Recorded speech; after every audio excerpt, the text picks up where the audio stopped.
Jen from Peel with Zeal, and today we are going to be making a gluten-free pie crust. If you've been intimidated by making a pie crust from scratch, I promise you can do it. We have two ways that we're going to make the crust, just two methods. They both work equally well. It's really about whatever you're comfortable with, and it's kind of trial and error. And then I'm going to show you two methods for rolling out the dough.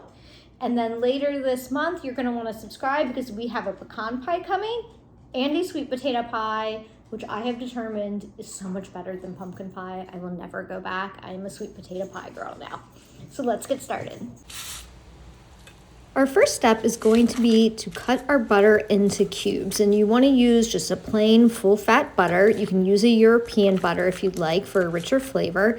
And then we're going to just drop this in the freezer while we are getting together the rest of our ingredients. Now, when I say ice water, I literally mean ice water, not tap water.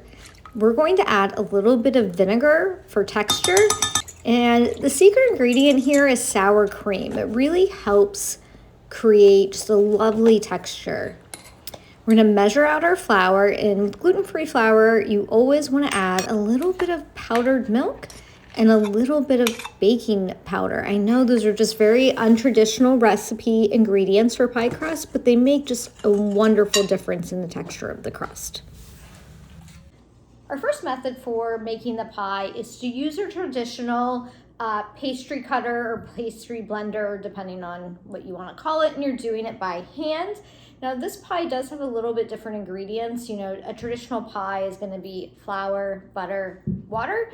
But with gluten-free baking, you know, you have to kind of change it up a little to get that right texture.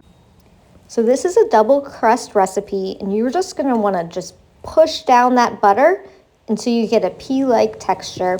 And then you're going to add all the liquid. Now, depending on the type of flour you use, it may be a little dry, but try to go ahead and knead the dough into a circle. And if you need to sprinkle a little more ice water on, you can. And you can always do that later after it's had a chance to chill. So we're going to chill for 2 hours and be sure to wrap it in plastic wrap.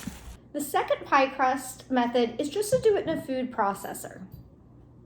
It's really simple, but it works better for a single crust recipe. Here I'm doing a double crust, and as you can see, it gets a little bit full. With this method, you're going to add your dry ingredients and pulse a few times to combine. Then add your butter and pulse 5 to 10 times just to break it up into little pieces. You still want it to be kind of larger than a pea size. From there, you're going to pulse it while you pour in your sour cream and liquid mixture. It'll be a little shaggy but pretty dry still, and go ahead and turn that out to your counter and then knead it or mush it together. And then once the dough comes together, flatten to a disc and chill. Now that we've got our dough together, it has chilled for 2 hours, and we are going to roll it out. And let me show you how to do that. The traditional method for rolling dough is to flour your counter. I just use a rice flour because it's less expensive than the mixes.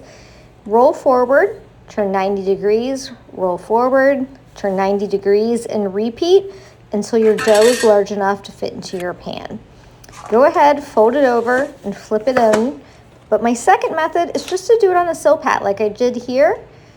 It just makes it a little bit easier to roll out, and you get a nice smooth finish, as you can see. From there, you're just going to gently press in the dough, trim the edges, and then from there you fold it under, and you can do a traditional flute or a braid or any kind of decoration that you like. It's really easy to work with, and both methods for rolling out are simple. Use this pie crust like you would any pie crust, so blind bake it if you need to, fully bake it, and here I'm using it for my sweet potato pie, so I hope you enjoy.